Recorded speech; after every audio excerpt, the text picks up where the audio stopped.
Welcome to the BFI London Film Festival Screen Talk series. I'm Tega Okiti, a programmer at the festival, and it is my absolute pleasure to introduce a formidable talent, Letitia Wright, who will be joining me today to talk about her outstanding performance in our opening film, Mangrove, as well as her incredible performances on stage and screen to date. Welcome, Letitia, how are you? I'm good, thank you. How are you? Not too bad, under the circumstances, doing well. So you've been acting for the better part of a decade. So what I was hoping we could do today is just do a bit of time traveling and talk a little bit about the performances that you've done leading up to Mangrove, and just a little bit about your career in general. So what I want to do is kind of like start with your earlier appearances. So in 2011, we see you as Chantel in Top Boy, and you also have a very small but very pivotal role in Sally El Husseini's My Brother the Devil in 2012. So could you maybe, with those sort of like roles in mind, talk a little bit about your path and your journey to acting, particularly at that age? Okay, so I was about 17 going on to 18 at that time. I began my journey predominantly at Identity Drama School. That's where I wanted to take my craft really seriously and to learn and to dedicate myself. And from that, they opened up the opportunity for me to have an agency, to join the agency.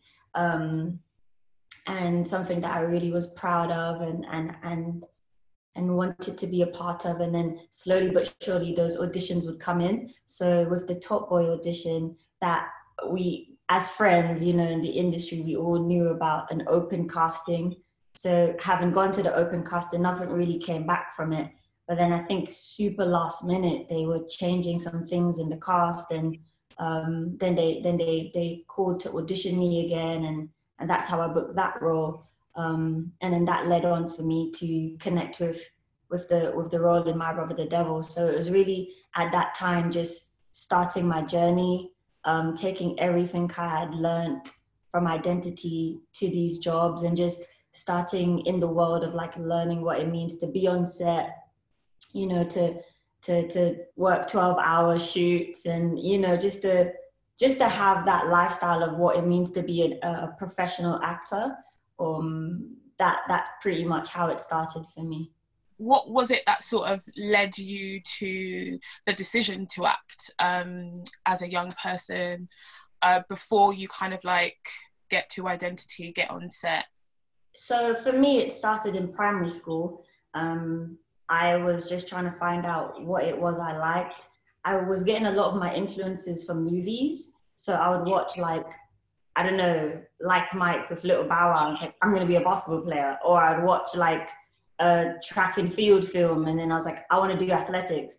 So movies were influencing my life from a very early age.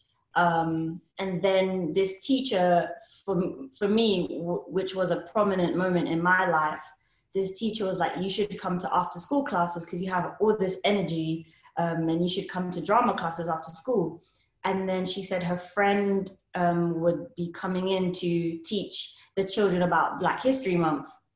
And this was like my first introduction to what Black History Month was. My father had always given me books about Black scientists and inventors, and really just teaching my mind from a very young age about, you know, what we had achieved as a culture and as a people.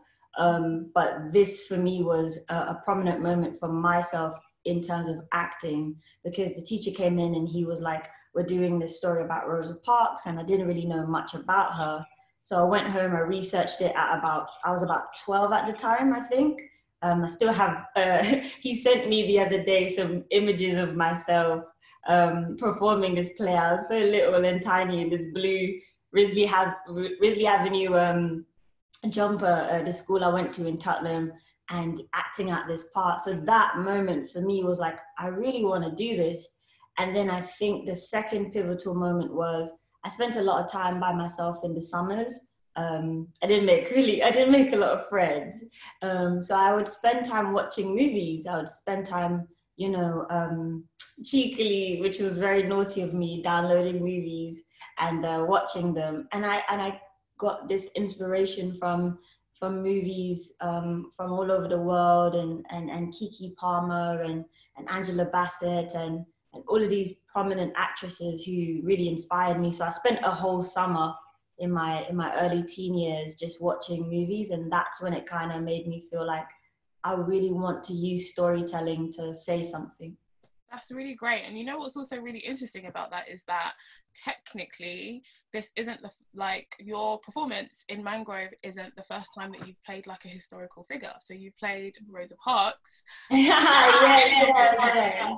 And now, X amount of years later, you're Alfie Jones LeConte. So just to go like a little bit forward, so you following on from My Brother the Devil, you get this really great role in Cucumber and Banana, a comedy series for Channel 4 about queer youth in Manchester, and then you do a really pivotal episode of Doctor Who with Peter Capaldi, and then you have your first feature role in Urban Hymns in 2015. So what I was really in sort of like going over your work, I was really interested to hear from you about the first time that you sort of really got lost in a character as a young person. Oh, wow.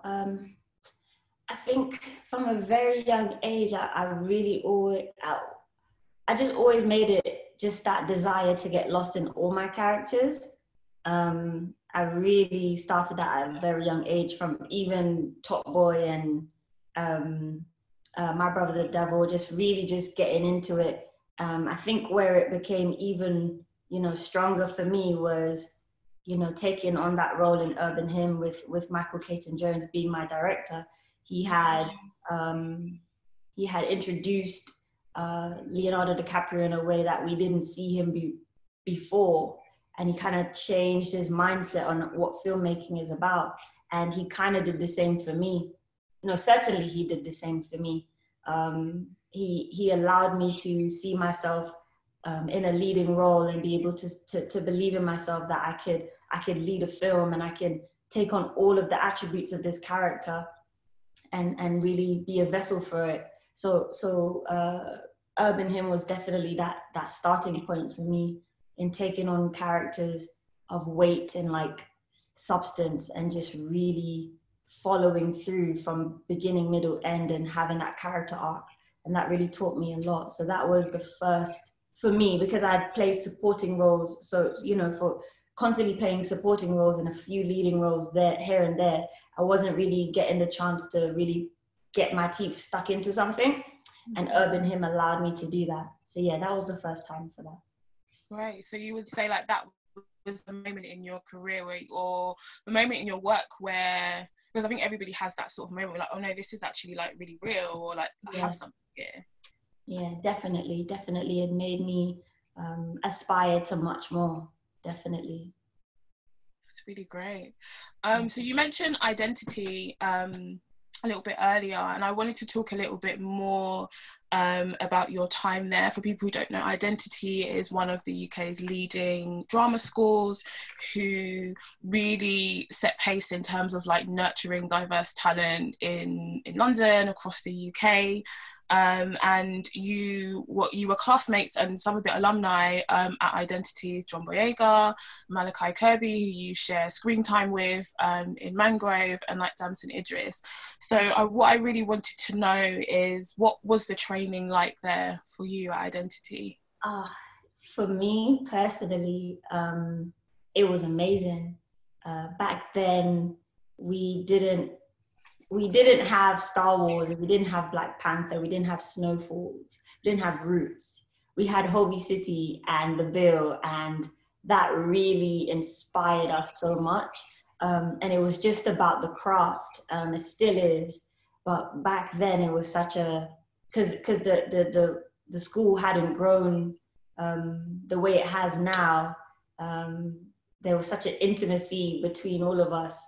And I really cherished that time, and we learnt everything from Stanislavski to Chekhov. We studied Shakespeare. We practiced Arthur Miller, Tennessee Williams. We practiced what it meant to audition for screen. You know, we had special sessions and weeks of learning what screen acting was. So I honor Femi in how he allowed us at such an early time of our careers and our training to take on all the things that we are using till this day.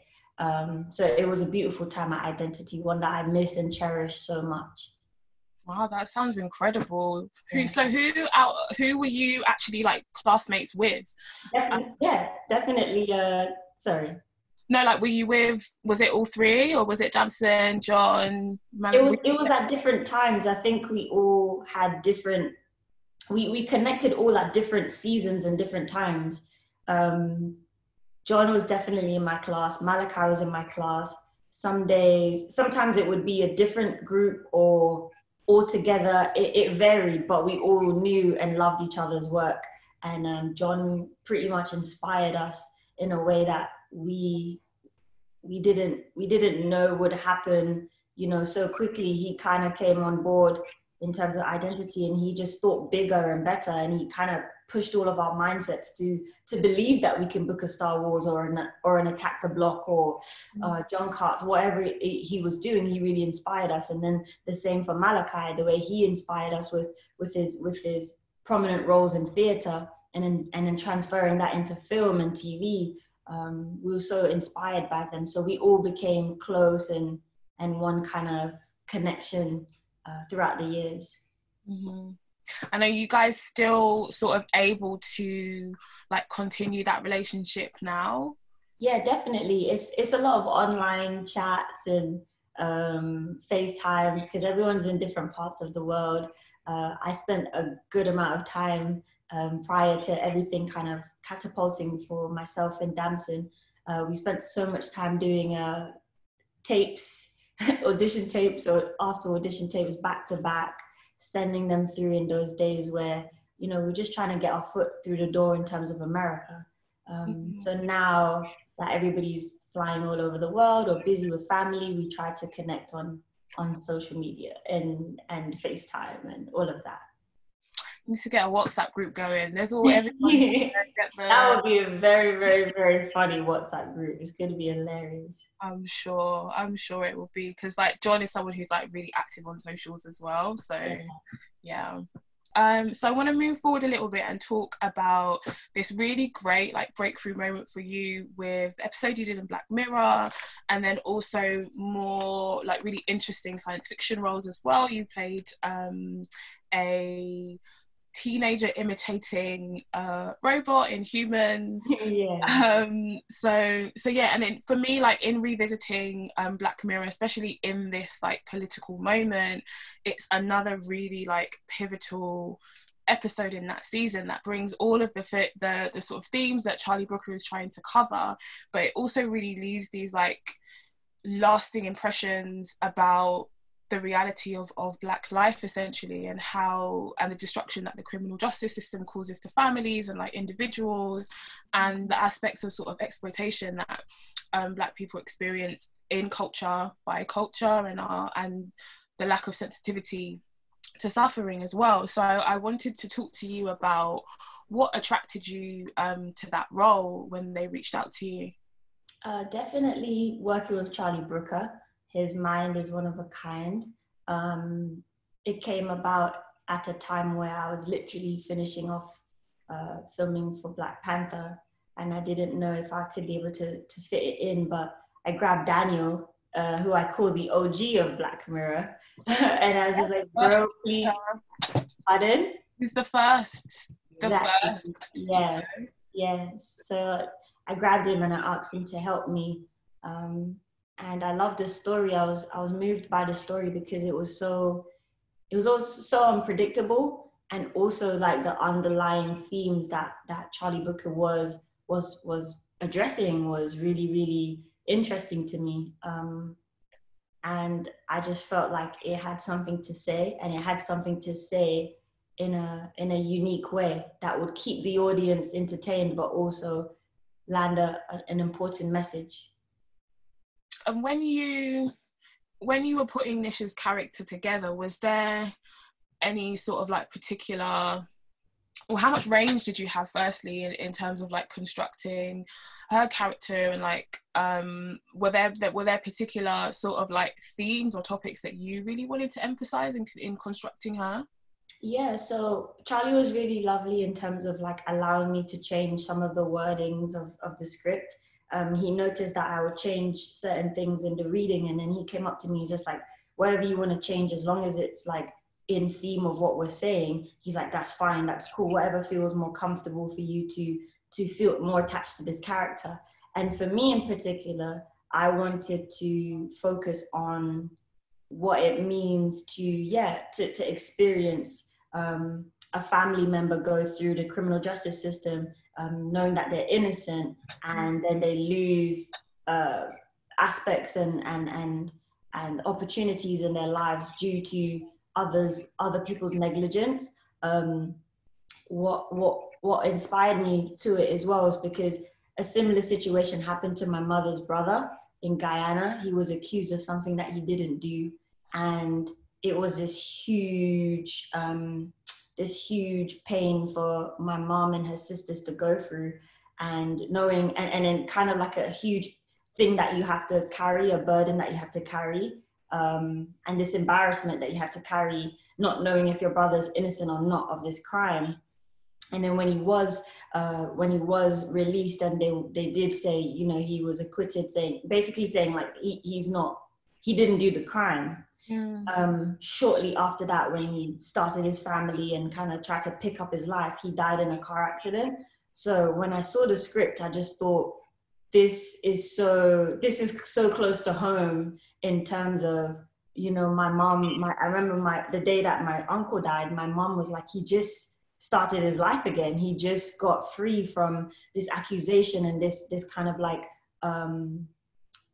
this type of like scandal, this type of thing that's marred his life and marred his family's reputation. He's just starting to turn it around, and he died and left his family, loads of his little kids, sons and daughters, and his wife behind. And it was just something that really stood out to me as a young kid, seeing that. So when I got the opportunity to read the script, I was like, this could easily be my uncle or someone's father, or someone's brother. So it had that extra layer of concern and care for me. And I started to look at the Innocent Project. I started to look at, funny enough, when I was traveling, I picked up this magazine that was looking at cases of people who are incarcerated for things that they didn't do, and how the criminal justice system takes so long to set them free, and how that scars them. And I think also the push of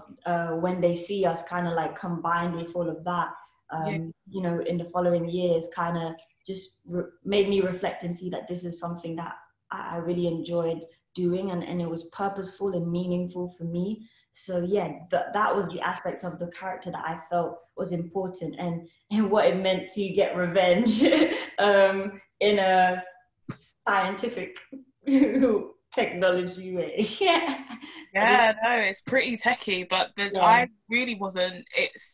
So many things to say in response to that. Like, firstly, like, sorry for the sort of like loss and that experience in your family, and it's interesting hearing that story and like feeling how, or seeing and experience such a personal performance, and it comes from, or clearly it came from quite a sort of really deep place, and the episode is so distinct because you are able to get revenge in ways that a lot of that aren't really an option for a lot of the characters. You don't get to get poisoned someone. Yeah, so, and I have to say, I'm very theatrical when I'm watching these shows, so I really didn't see it coming. I was just like, oh my god, what's going to happen to Letitia? I'm scared. And I was just like, oh. So yeah, no, it was really it was a really, really great sort of experience watching it, and a well-deserved Emmy nomination as well. Thank you. So well done. That was a shocker. That was quite a shock. I was like, what? but yeah, the folks in the US really showed so much love to that as well, and then it ripple effects here in the US, and yeah, so grateful for that part, so grateful for it. Well done. So I was really, in watching your work, like you've done lots of different roles, like, but I wondered, like, is sci-fi a genre that like you're really like attracted to, or is it like a coincidence that you have these really meaty roles in sci-fi? I think it's the season, you know. Really think it's like a season. I kind of see my work in that sense. This season of my work, I'm doing a lot of stuff that's going back in time. Mm-hmm. So I don't know, just ask God. I don't know why it's done like that. But I think it's just a season. So that season of doing humans and playing Rini and finding this character so interesting, because she was a young girl who was hiding behind an identity she thought belonged to her. And I saw it not in a scientific way or the sci-fi way. I saw it in a way that was like, this is so many young girls. These are so many young girls who hide behind makeup and clothes and hair that they don't really like, or they kind of think this is what fits in, instead of loving themselves, or they try to just kind of like mask themselves and not figure out their own identity. And I saw Rini as that. I saw Rini as an example of someone who just wanted to zone out of everything, block everything out, and just focus on being a synth. And that's not who she was until the end of the episodes, where we see her kind of like taking off all of these masks and taking off all of these layers and looking herself in the mirror and just accepting herself for who she is. And then that kind of like flowed itself nicely into, you know, Ready Player One, which is like this whole sci-fi thing, you know, and that was like a super quick non-screen cameo, but that was so amazing to be a part of and see that. And then it bleeding itself into Shuri in Black Panther, and then obviously the Avenger films. So I just think it was just a season, and then I did Black Mirror in between that time. It's just a season that happens in my career where there's a theme, and I'm in the theme now of going back in time, because the next two projects I'm about to do they go back in time, and the two projects I just completed, Small Axe and Death on the Nile, they also go back in time. Okay. Yeah. I cannot wait to see Death on the Nile. Like, that looks really good. Maybe we'll talk about that a little bit later, in terms of like how you go back in time as an actor, and go back to these eras that like don't really belong to you. Because I've obviously been part of the festival. I've seen Mangrove, and I've seen Lovers Rock, and yeah, just thinking about how this really amazing young cast are, you know, going really far back. But you mentioning Ready Player One and like Shuri's character is a really sort of like useful bridge into our own little time travel into your career, and on to sort of 2018, where Black Panther comes out and everything changes for you, for audiences, for the world.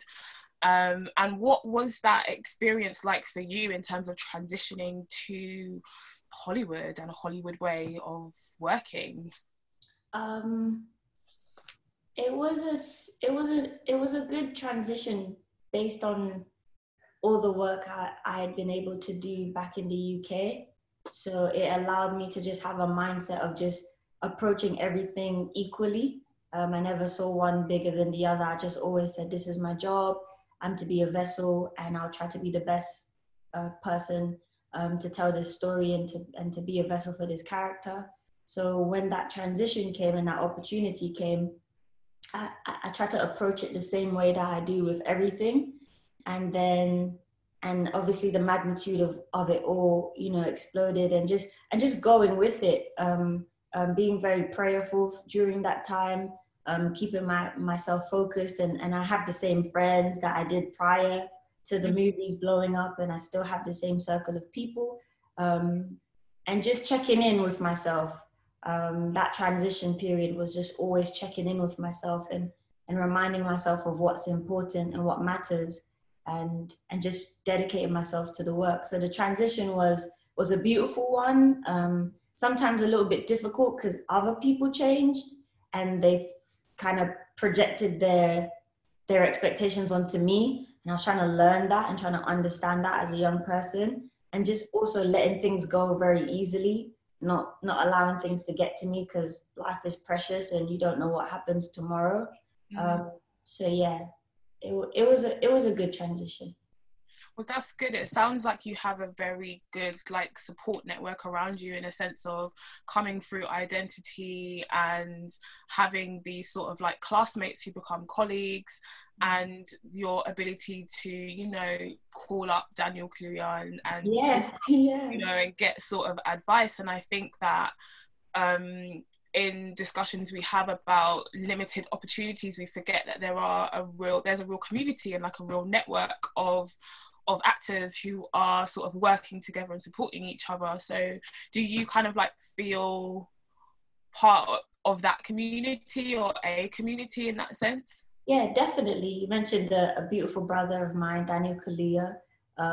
That is definitely he calls it the tribe. He always says find your tribe, and definitely we have that, and that comes from our hearts being pure towards each other. You don't always find that, because the way the society is set up to make you feel like you have to be in competition with someone and you have to like be above them. And I really cherish what we have here in the UK in terms of brother and sisterhood, because we're not like that. We just don't want to be a part of that type of tit for tat or like comparison. We really try to approach each other with love and purity. So that's enabled me to have a nice group of friends and network, and people that understand, you know, if I take like 6 months away from answering my phone, they still understand. We're still good friends, good brothers and sisters at the end of the day. So yeah, there's a good network there.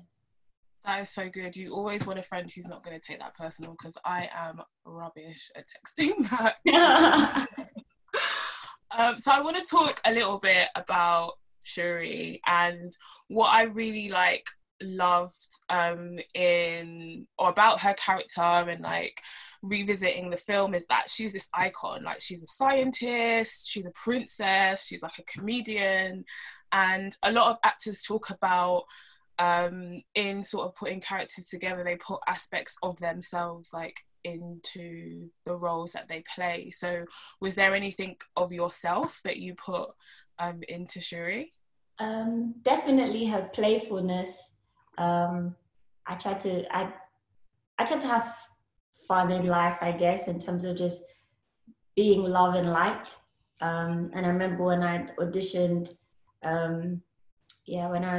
I was trying to play everything super seriously, and Ryan would say, Tish, like, just be more positive, you know, like, it's all good. Because I just thought, hey, I'm going to be next to Chad, I'm going to be next to Angela, I have to bring my A game. And he was just like, Tish, you got this. Like, just be yourself. Just be like the light. Just let that light that's within you shine through. And that's one thing about Shuri that I was able to bring, like, whether you said cut or whether you said action, I was definitely in the corner picking on someone, or making fun of Chad, or making fun of Denial, or anyone, you know, that I can get my hands on. So that aspect of Shuri was definitely there. But her smarts, her wits, her intelligence is something that, you know, I was able to say, oh wow, okay, I don't know much. So she allowed me to go on that journey of learning so much about technology that's innovative in Africa, and yeah, she allowed me to learn so much more. That's so cool, and it really comes through, and it's nice to know that, like, in a sense, you're able to be yourself, so you have that extra layer and that extra challenge of a character, but you're also, you know, like you said, like, whether it's action or like cut, you're, you know, bringing your whole self that experience. And then I want to kind of like talk a little bit generally. So you do this like big Hollywood blockbuster, you go on to join the Avengers Avengers franchise as well.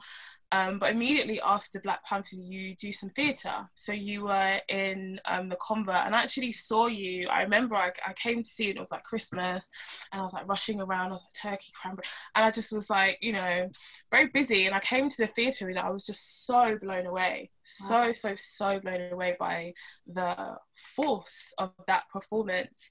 So I wanted to talk to you a little bit about what it is about moving between sort of like television and theatre and film for you, like what that sort of what that gives you. Yeah. Firstly, thank you so much for coming to that play. That took a lot out of me. I could tell, like every night for 8 shows a week. Yeah. Can't remember how many weeks it was, but it was a long time. Yeah, I think for me, really, I just try to go where the good work is. I never really, some people have a particular way of focusing, and I think I tried to approach this before where I was just like, I'm going to do theatre, and then I'm going to do film, I'm going to do TV, and then I want to transition to be a film actor, just predominantly films. And then I just started to realize that that wasn't my calling or my path, and that God can bring his blessings and the stories that he wants me to be a part of in any form, in any medium. So I just had to let that go. And when I did, I started to become very fulfilled, even more fulfilled in my work. So it was just a smart move and a beautiful move to do these kind of quote unquote Hollywood blockbuster films, you know, which I don't really go into it approaching it like, wow, this is a blockbuster, I want to be a part of it because of that. I approach it because of the character and what we're trying to do and trying to be of influence. And once I do that, it's like, where's the next best story? So it's wherever the story is. And I just finished a TV show. I just finished a TV movie kind of thing. And that's going to be on Channel 4. And it's just like, some people may look at that and be like, okay, you know, you can go on to do a next Universal film or a next Marvel film or whatever it is. But for me, it's about where the good work is. And that's pretty much my layout. So it's helped me to intertwine intertwine and move through the different mediums due to the work. So if it's there, if it's on radio, I'm going to do it. If it's in a commercial thing, I'm going to do it. If it's on theatre at the National or at the Donmar, wherever it is. Obviously, you want to keep progressing and growing. If it's on Broadway, I want to go there, wherever the good stories are. That's great. And that leads on to sort of like my next question, which is, you've spoken a lot like in interviews about not really being afraid to say no, and in the earlier part of your career as well. And I kind of want to ask this question on behalf of people who aspire to do what you do. And it's like, what fuels what gives you the confidence and what fuels you to make those quality decisions and to sort of set your own standard? Definitely. I think I had, and I won't go in detail about the particular experience out of respect for the project, but I had a particular experience where I didn't fully want to do it. And I did it because I thought there's an opportunity and I'm going to play this part. And I remember sitting in my trailer and I was super like in my teens, and I just thought, Tish, what are you doing? You know, you're half-hearted about this opportunity, whereas someone else could have taken this and be 100% in it. And I made that promise to myself in my teen years where I said, if I'm going to say yes, I have to give 100%, no matter what's going on around me, no matter how I feel. If I say yes to this company and this story and joining this force of people that's going to go out and spend money to make this thing, it needs to be worth my while. And I also just believe that, you know, I want to be of purpose, especially with this year and all that's happened. It's really just allowed me to refine that type of belief that I've always had about purpose. And just if I'm going to do it, I'm going to give you 110% and more. So that's helped me to choose well and say no. Because when I'm saying no, it's not based on a lack of respect for the person's work. I'm saying no because I don't want to waste your time in attaching myself into something that I don't think I can be a vessel for. And that's how I approach it. That's a really important realization and piece of advice, because that isn't always what goes into decision making, especially at the beginning of your career. So the sooner you can sort of latch on to that process, I think the better. And just like sort of following on from that, how, you know, in having that sort of experience where you're working on a project that you're not necessarily feeling, and just the general sort of challenges that you sort of like face and sort of mentioned earlier, how are you defining success for yourself now in where you are in your journey? Oh man, success for me, again, is just doing what's purposeful, what's meaningful, and what's placed on your heart to do, and fulfilling that. Success for me right now is, if I'm gonna be here, I have to leave a mark of some sort. Doesn't have to be a huge mark. Not everybody has to agree with it, but I want to live my life in the way that fulfills God's purpose for me. And I want to be able to make someone else's life better because I was here. So that's what success looks like for me, and having a wholesome life in each department, in each department of my life, being whole, you know? Well, that's a great answer. And from the outside, you're well on the way. God willing. So I want to talk about Mangrove now. Cool. And another sort of like moment, I think I need to stop being shocked by your, like, it's not even a shock, but it's just like the force of your performances. Like, watching, I don't want to give too much away because there are people watching who might not have seen the film yet, but you really do something very profound with Althea Jones-LeConte, and her sort of like speeches and interjections in the film are like very, very important for the narrative, but also the sort of historical journey that we kind of go on in the film. So what sort of led you to in that way you talk about, I want to do things that matter. What was it that attracted you to Althea Jones-LeConte, and maybe talk a little bit about who she is? In your... So I saw this post in 2015 on IMDb saying that Steve McQueen is going to do an anthology series for BBC, and I saw it in the midst of finishing the Play at the Gate and finishing up Doctor Who, and I sent it to my agents in the UK, and I was just like, please keep track of this. I don't know what's happening. I don't know if they're casting, but I'm of a West Indian culture, even though Guyana is in South America. Our culture is rooted mainly in the West Indian culture. So we were keeping track of it, and then as you know, God would align things together, they started to invite the cast and director to things I would do or plays I would do, and eventually the conversation came up again about Althea and this whole anthology series. And I didn't hear anything, and Black Panther came out, and I was just like, I'm going to Trinidad. I was like, I'm going to Trinidad. I don't know why I'm picking Trinidad, but I'm just going to Trinidad and Tobago. So I get to Trinidad, I land in Trinidad and Tobago, and I open my email, and it was like, Steve McQueen wants to see you for Althea Jones-LeConte. I was like, what? And he's like, where's she from? She's from Trinidad and Tobago. So that was like, something's happening here. And then I read the script over my holiday, and I researched more about who she was and who she is, because she's still alive, and I got to meet her. And she was a part of the Black Panther movement. Don't say Black Panther Party, say Black Panther movement. She's very strict on that. Beautiful soul, beautiful woman who joined forces with her brothers and sisters to fight for the equality of people who she felt and she saw were marginalized by the society here in Britain.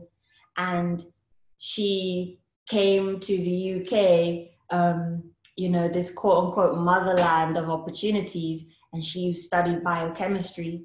And she found in the university, which I wish we did a couple of scenes in the university. We had that in the original script, but due to lack of time, we saw how the teachers would address her. And she was so intelligent, so smart. She still is, of course.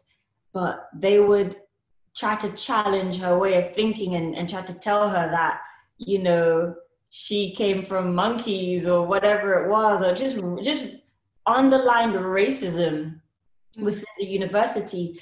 And that kind of kick started her way of wanting to be an activist, and someone who wanted to bring people together to fight for something greater than her. And I respect her so much. And she did that for many years. They you know, protected the Indian community, you know, from being harmed. And they were just one. And they believed in organizing and being together and collective bargaining. They believed in that. And I remember when I got the opportunity to meet her, she said, "Do you see what's happened when we didn't continue to organize? Do you see how it's panned out? Because they're pretty much the elders that paved the way for us. And there's certain things in our society that's happened that she's like, it shouldn't be happening like that." And we kind of dropped the ball a little bit. And speaking to her about all the experiences and all the things I had researched about the 60s, the 70s, the 80s, the 90s, about, you know, Britain, and even like the 40s, just about Britain and what was going on to our people, you know, during this time. And we cried together. We sat there, we cried together. We just, you know, held hands, and she just really educated me a lot. So she's a beautiful human being. So I got that inspiration and that kind of go ahead to represent her as best as I could. And then just being a part of the project and telling the story. Obviously, you can only say so much in an hour, but they are the pillars of the opportunities and who we are today. They are the gatekeepers in education and progression and organization and unity for who we are today. And I think they need to be praised even more so, and represented and loved and cherished within our society even more so. But I pray that this show educates us as young people and as a community about what they've done for us, so that we can carry their names forward and be better within ourselves and carry on. Yeah. Such a blessing that you got to meet her.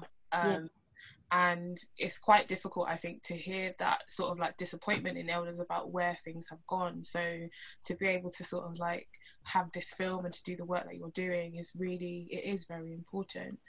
And in terms of you sort of like taking on this experiencing, understanding like the history, like how did you sort of like put yourself or your stamp into such a incredible sort of like historic figure? I guess it's everything I've been learning since I was a kid. Everything I've been studying and being educated on, just all living within me. And I don't know, when you get a part like that, you don't want to drop the ball. When you get an opportunity to represent someone who did such a beautiful thing for us. And she wasn't fighting for just herself. She was fighting while she was even pregnant. Yeah. You know, she had every reason to back out. You know, she was fighting for something greater than herself. So when you get that opportunity, it's all the things. I just fed myself on research, and I fed myself on everything I had learned about us as a people, and just that pride, you know, about who we are, and that pride of what people have failed to see year and year again, you know, like of who we are, just accepting us in our beauty and loving us for who we are. It just penetrates in your heart and just allows you to play those scenes and give your all. So there's much more I can say on it, but it's definitely spiritual.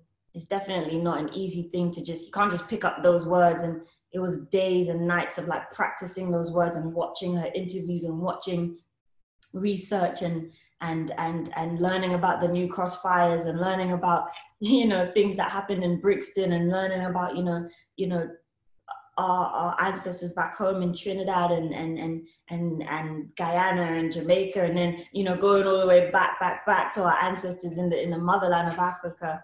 You know, just all of that combined is like, so you get the opportunity to just be a vessel for all of those things in a time and in a place, and you just take it, you just grab it and just give your all. So yeah. Yeah, I mean, there's definitely like some channeling. It's Definitely. kind of like it's acting, but it's just happening. There's like an elevated level where you're definitely sort of experiencing channeling as well. So earlier you mentioned sort of like this thing of like time traveling and like going back in time, like playing historic characters. What can you like maybe expand a little bit about that, this current experience you're having about traveling in time? It's so interesting because the reason why I love my profession as an actress is because you kind of get your cake and eat it. You kind of like, you get the opportunity to play things that you won't normally, or represent people that you won't normally get to be in your own life. I can't switch professions like lawyer, doctor, biochemist, like activist, you know, manager. Like, you can't do that. People think you're crazy, but with acting you can. So what I'm seeing is that the roles that are taking us back into the past, such as playing Althea Jones-LaPointe and looking at the 60s, looking at Britain in the 60s, it's allowed me to be educated about where we've come from and where we are right now and where we need to go. So all of these different parts, whether it's Rosaline in 1930s of Death on the Nile, you know, seeing what it was like to be a Black woman as a manager, holding her own and everybody kind of respecting her in that space, and just, yeah, what were the challenges of our people back then and in that time, and what was society like, what was the clothing like, what was the food, what was the music like. So it kind of allows you to like go back and just see the world back then and how we've developed and grown and evolved to where we are now, because there's going to be a point where someone's going to look at 2020 as a, you know, historical type of lesson and say, okay, what was happening in 2020, which is pretty much the worst year of our lives. Yeah, looking back at 2020, like, okay, what was going on there and how can we learn everything we can to represent them during that time. So yeah, it's a beautiful thing to kind of like time travel and see the world prior. And how about like the sort of the more like tactile, like physical experience of that? Like Michael Ward was talking about Lovers Rock and like being like going back into that period, and he said like, when I put the shoes on, that was like the thing, like I was that character. Like, was there, just in terms of being able to act and like play with like costume, was there like a thing that was just like, you know? That's hard for us because Michael has a little boogie going on. He's kind of like on a, you know, for us on Mangrove, it was everything. It was the hair. It was the costume. It was the hair. It was a costume. The accent, like practicing the accent every day, and just a sense of like the locations too. You know, being at the replica of the Mangrove, being in the old cars, and it was everything. It was a combination of everything. Definitely the clothes did something because of the, you know, even the undergarments that they wore back then. You're just not gonna wear the same undergarments that you do here. You kind of go back. So it's like everything combined is like, okay, cool, I'm in the 60s now. Definitely like, yeah, your hair, you know, the afro, you know, rocking that. Yeah, everything combined helped us to get into the character. Wow, that's a lot of detail. I wouldn't have thought you would like underwear would be included, but that's really great. Like, I suppose whatever it takes to sort of get yeah, underwear was definitely And what was it like for you, sort of shaping this character with Steve McQueen and working with Steve McQueen? Like, how is that experience, or has that experience been distinct in terms of working with other filmmakers? With McQueen, we call him the crazy genius, only because he's just so smart in what he needs. He hires, I feel like he hires the people that he trusts for the job, and he allows you to flow. So he doesn't come into the room like, you have to do it like this, that, get to point A, then B, then C. He's kind of like, get everything you need within you for this character. Be truthful, tell the truth, because we're shooting on film. It ain't digital. So it just costs us a lot of money. Get everything that you need for the character within you, within your spirit, and we're going to shoot. And when we shoot, I'll tweak here, I'll tweak there, then I'll let you ride. So he's just a genius in the sense that he has a great cinematographer, Xavier. He has a great team behind him, and he's not afraid to compliment you. He's not afraid to tell you that you did amazing. There's so many times that we would do a scene and he would come out, he's like, check the game. Whoa, he's like, guys, he's like, seriously, I need to do more work in the UK. What am I doing in America? Like, he's so proud of us. He appreciates everybody across the pond, of course, but he's so proud of us and what we all brought to the project. And I just saw him as a director that he just knows his stuff. He knows what he wants. He knows if he gives you the part, you know, he didn't make me audition. He trusted his casting director. I was like, don't I have to audition? Like, don't I have to read some lines? He's like, no, I've seen your work. You're good. I trust you. And I was like, okay. But he does. That's how he is. And being that type of genius of like sensing someone's talent and knowing what they can bring to a project allows him to just sit back and just focus on the technicalities of it and let you flow as an actor. And if he needs to come in, then he will come in. But he's brilliant. Yeah, it was good working with him. That sounds like such an amazing experience. Like, a lot of sort of like freedom just to sort of like work and to do your thing. And I love what you said about his sort of like response to working with British talent, because we obviously got 2 installments of the Small Axe series at the festival, and in those 2 films alone there is this catalogue of British talent, Black British people in the film. So what was it like for you sort of like working with like Malachi and then also Sean Parks as well, because you worked with him in Hymns in 2015. So how does that feel? Like, what was that like? It was beautiful. It was like a reunion in a sense. And these are people who I respect and admire, artists who I respect and admire. So it was like a reunion, and it was just our opportunity to come together and do something that we care about.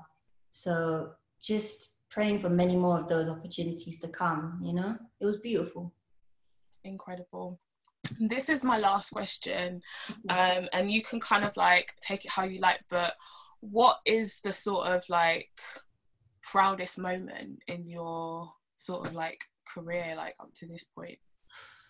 Man, I can't pick one. That's such a hard thing. I cannot pick one, only because thankfully every moment has been meaningful, from Black Panther to Black Mirror to Small Axe right now. So many moments have been a blessing to me. So it's hard. It's so hard to say one thing. So hard. I thought that was a bit of an unfair question, because like you have, as I said in the beginning, you have done a lot. Like you've really brought some really incredible characters to life on screen. We're actually out of time now, Okay. but as just to sort of like echo myself in a weird way, like I think the performance that you give in like Mangrove is really incredible, and it's one of, I think, many that will sort of like live on and really become like a very iconic sort of aspect of the Small Axe series. And we're really excited for our audiences to see your performance, to see Lovers Rock, and the rest of the series when it sort of like hits the world very soon. When is it coming out? November 20th. on Amazon Prime for the US audiences, and we have our screening at London BFI October 7th, and then BBC will then continue on after that. Exactly. So we are really, really, really looking forward to it. Thank you so much for spending time with us today and doing a little bit of time traveling. So thank you for sharing, and take care. Bless you. Bye, guys.